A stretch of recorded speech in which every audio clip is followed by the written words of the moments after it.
광주에서 태어나 보니 아빠가 목사님이셨습니다. 그 순간 아마 바로 태어나서 아마 저는 깨달았을 것입니다. 모태신앙이라는 운명으로 살아갈 것이라는 것을 깊이 깨달았을 것이에요. 근데 이 세상에서 모두가 다 모태신앙이라고 해서 다들 신앙이 좋진 않아요. 저 역시 교회를 너무 싫어했어요. 어릴 때는 큰 교회를 다녀서 교회를 놀러 가는 마음으로 살고 있어서 그래서 교회를 좀 좋아했는데 시간이 가고 나이도 들고 아빠가 개척교회를 세우시고 점점 사람이 작은 곳에서 전 그렇게 교회를 좋아하지 않았어요. 많이 싫어했어요. 다니엘 기도회 기도 모임 이런 거 있으면은 무조건 피해 가려고 했었고 엄마가 늘 성경 내용으로 이야기하는 것마저 한마디 한마디가 너무 싫었고 여기에서 너무 벗어나고 싶었어요. 그래서 제가 세상 학교에 다니던 인생은 저는 늘 시험 기간이어도 비가 와도 눈이 와도 주말이면 무조건 나가서 노래방, PC방 이런 곳으로 살아서 놀기 바빴고 여기가 거의 제 삶이었어요. 그리고 공부도 그냥 거의 포기한 상태로 살고 있었고 이렇게 노니까 시험 점수도 떨어지기가 바빴어요. 시험 기간 때는 맨날 벼락치기로 해서 일주일 전이나 3일 전에 공부를 하였고 공부도 선생님들이 내주시는 힌트 그것만 달달달 외우고 시험 점수를 겨우겨우 올리고 그렇게 다녔어요. 시험 기간 때 근데 또 공부하려고 늦게 3, 4시에 자기도 했었는데 아마 공부한 건 1시간도 안 되고 거의 다 게임하면서 그렇게 살았어요. 근데 그러다가 점점 수학 점수가 하락하는 딸을 보면서 엄마는 한숨 쉬기 바빴고 저도 좀 양심에 찔려가지고 수학학원을 등록하면서 다니기 시작했습니다. 사실 그전에는 학원 다니기가 싫어서 학원 다닐 때도 잤다고 핑계대고 안 나갔어요 거의. 그래서 학원비만 낭비한 인생도 많이 있었고 또 학원 선생님이 좀 기분 나쁘게 대하면 그때 바로 끊고 싶어서 바로 끊는 그런 성격이어서 그래서 바로 끊고 막 그렇게 다니고 있었어요. 근데 이번에는 진짜 제대로 한번 다녀보자 하면서 진짜 이번엔 몇 번 빠지고 그래도 나름 열심히 다녔어요. 그래도 첫 수학 점수가 27점이었다가 마지막에 78점까지 오르는 그런 기쁜 마무리를 지었어요. 근데 그러다가 제가 점점 사춘기가 오고 있고 아빠도 점점 입이 열리시면서 아빠 캠프를 가라고 말을 했었어요. 근데 저는 사춘기했다가 완전 예민한 상태여서 당연히 저의 대답은 진짜 절대 싫다고 했어요. 근데 아빠는 끊임없이 계속 말했어요. 끊임없이. 근데 저는 그게 종교 강요라고 생각했고 이 집을 너무 벗어나고 싶었어요. 근데 이때는 좀 친구 관계 15살짜리가 무슨 친구 관계 이런 사건도 많아가지고 갑자기 막 우울증도 오고 처음으로 상담도 받으면서 살았는데 아빠는 무슨 계속 캠프를 가라고 강요하니까 진짜 싫어서 저도 늘 계속 아빠 보고 내 인생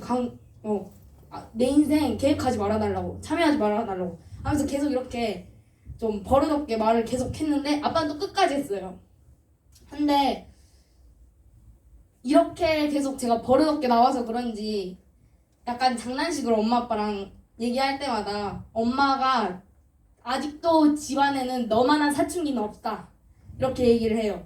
아직도 너만한 사춘기는 나오지 않았다 이런 식으로 약간 장난식으로 말을 하고 저도 제 입으로 나 그때 성격 진짜 나갔었지 정신 나갔었지 이렇게 말을 하면 아빠도 이러면 해도 되는지 모르겠는데 아빠도 정말 이런 말 하시는 거 처음 들었거든요. 아빠도 처음으로 맞아 너 그때 진짜 싸가지 없었어 라고 이렇게 말씀을 하시더라고요. 제가 그랬구나라고 또 생각을 하는데 또 아빠랑 계속 캠프로 갈까 말까 계속 싸우고 울고 또 계속 울고 끝날려 하면 같을 것 같으면서 또 울고 근데 또 아빠는 또 계속 말하고 또 말하고 포기할 것 같으면 또 말하고 그래서 계속 전쟁이 일어났어요. 근데 그러다 갑자기 그때 나이는 15살이었으니까 15년 만에 안 하던 공부를 갑자기 하고 싶어서 갑자기 이제 고등학교 갈 때가 되니까 좀 정신 차린 건지 모르겠는데 갑자기 하고 싶어서 막 이제 갑자기 공부 계획도 한번 내가 이렇게 해보자 세워보다가 아빠가 무슨 아이양 성교에 거기 캠프를 가면은 거기 공부를 되게 잘해준다 막 밀어준다 이런 식으로 말씀하시다가 학원보다 거기가 더 전문가다 뭐 이렇게 했죠. 그래서 근데 갑자기 저는 비가 정말 이게 너무 얇아가지고 사기치면 바로 당할 만큼 얇아서 솔깃해졌다가 그렇게 갔는데 와 바로 깨달았어요. 이게 진짜 제대로 속았구나. 이게 뒤통수를 맞은 느낌이 너무 강해가지고 눈물도 안 나고 배신 느낌도 안 나고 그냥 쥐 죽은 듯이 살다 오자 하면서 이런 식으로 계속 살았어요. 이런 마음으로 살다가 좋은 멘토 언니를 만나서 기도하고 하는데 막 회개도 나고 막 그동안 부모님한테 잘못했던 거 막 눈물 콧물 다 흘리면서 기도는 했는데 하나님께서 자꾸 만나주셨던 그런 느낌이 안 들어서 캠프가 끝날 때까지도 그런 느낌이 안 들어서 좀 찝찝했는데 이제 캠프가 끝나고 아빠랑 막 휴게소에서 처음으로 성경 얘기를 나누는데 나 이때 정말 딱 알았어요. 나 하나님을 만났구나 하면서 아빠도 좀 내가 너랑 이런 얘기를 할 줄을 몰랐다 이렇게 말씀하실 정도로 저도 막 그렇게 심각했던 인생에서 막 이렇게 하나님을 만났어요. 근데 이러다가 근데 이게 진짜 신앙을 계속 잡고 가지 않으면 이게 진짜 금방 늘어져요. 그래서 이런 식으로 가다가 저도 막 남자애들이랑 놀고 애들이랑 놀고 그래서 그런지 이제 또 다시 원점으로 돌아가기 시작했고 욕하고 PC방 가고 노래방 가고 계속 또 하기 시작했어요. 근데 또 교회 와서 기도해야 할 땐 또 회개하고 또 근데 노래방 가고 PC방 가고 하다가 또 회개하고 계속 이런 식으로 좀 무한루트로 살았어요. 근데 그러다가 이제 아빠가 좀 TCS 입학을 해라 이런 식으로 나오시길래 그래서 저의 대답은 싫다고 했어요. 좀 가기 싫었고 좀 부담스러웠어요. 근데 엄마가 너 일반 학교 가서는 잘할 자신 있냐고 물었을 때는 전 저를 너무 잘 알아서 자신이 없다고 말하고 결국에는 대전과 안성에 인큐베이팅에 있었습니다. 근데 그 인큐베이팅에 잘 마치고 돌아와서 또 많은 영적 전쟁, 문제가 많이 생겼습니다. 처음에는 아니 셋밖에 없는데 이걸 어떻게 하지? 뭐 이런 식으로 하면서 인생에 좀 현타가 오고 인생에 약간 좀 권태기 사랑하시면 권태기가 오시잖아요. 근데 저는 인생의 권태기가 와가지고 인생의 권태기까지 오기 시작해가지고 이거 어떡하지 하면서 오픈하고 나서는 좀 괜찮았다가 이제 점점 가면서 모든 게 싫었고 짜증났고 그냥 그때 다 싫었고 다 지쳤었어요. 그래서 가족도 계속 불화가 있고 학교도 작고 학생들은 우리밖에 없고 또 우리끼리 해야 되고 신앙은 점점 무너져가고 진짜 마음속에 죽고 싶다는 생각밖에 안 들었어요. 그러다가 좀 일반 학교가 너무 가고 싶었어요. 여기 벗어나고 싶고 밖에서 놀고 싶고 이제 좀 밖에서 벗어나면 좀 더 나아지려나 이런 생각도 들고 이제 찬양을 들으면 이제 좀 너무 답답하다는 생각이 계속 들어서 이제 계속 세상 노래만 듣고 이제 애들이랑 또 연락을 하게 되면은 또 유혹과 함께 제 머릿속엔 영적으로 좀 많이 더러워졌어요.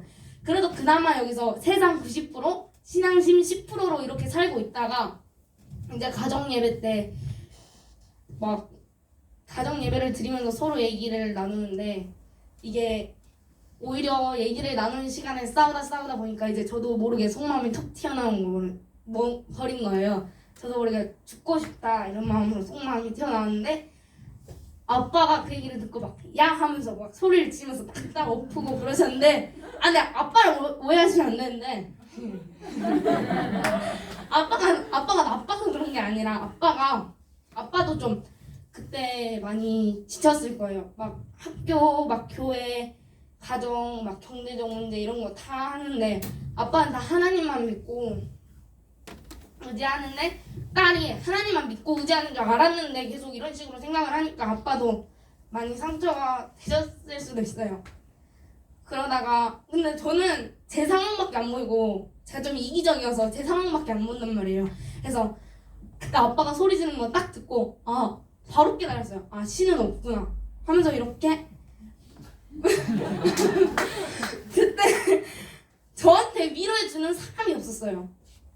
저는 계속 스트레스를 혼자 쌓고 사는 인생이라 그냥 위로해주는 사람이 없어서 그냥 신은 없구나 이런 식으로 좀 나오다가 그냥 제가 계속 힘든 거에만 맞춰져 있어서 좀 계속 그렇게 자기 마인드로 생각하다가 그때 하나님을 버렸어요.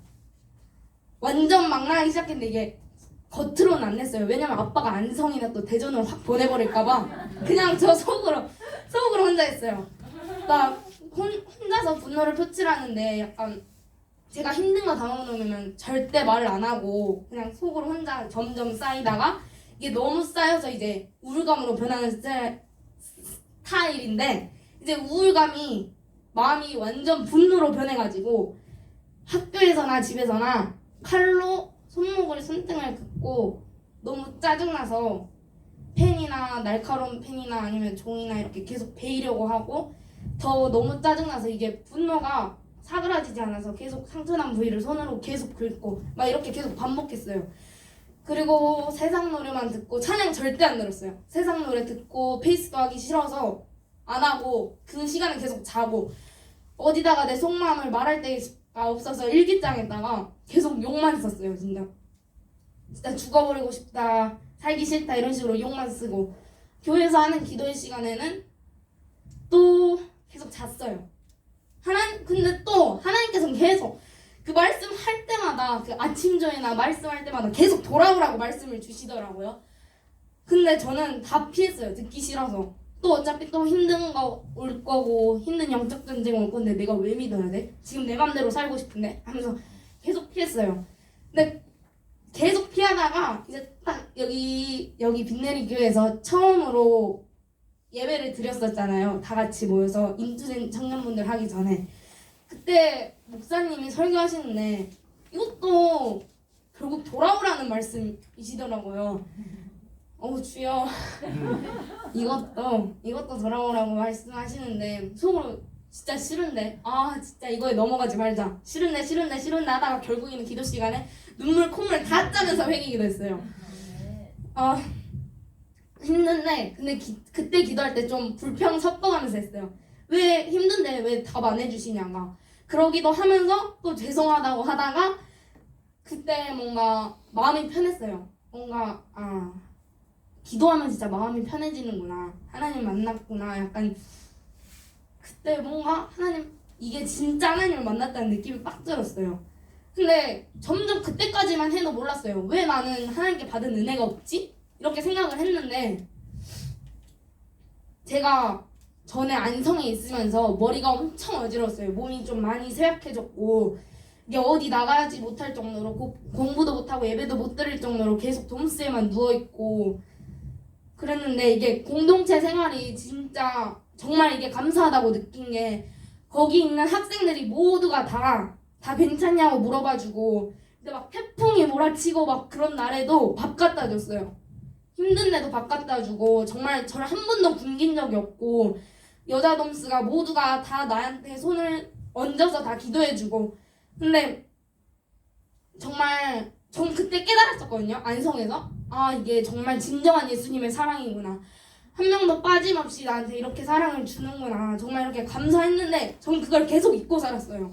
그냥 내가 할 수 있다, 인생을 내가 살아갈 수 있다라는 그런 마인드에 너무 젖혀 있어서 이기적인 마인드에 너무 젖혀 있어서 그렇게 하나님의 사랑과 예수님의 사랑을 잊고 살다가 이게 딱 최근에 생각이 드는데 정말 이렇게 하나님께서 나에게 주셨는데 이렇게 큰 사랑을 주셨는데 이게 정말 진짜 한 명 한 명 오는데 이게 겪어봐야 그 사랑이 얼마나 큰지 그때 완전 깨달았단 말이에요. 그래서 그때 그걸 잊고 살았구나.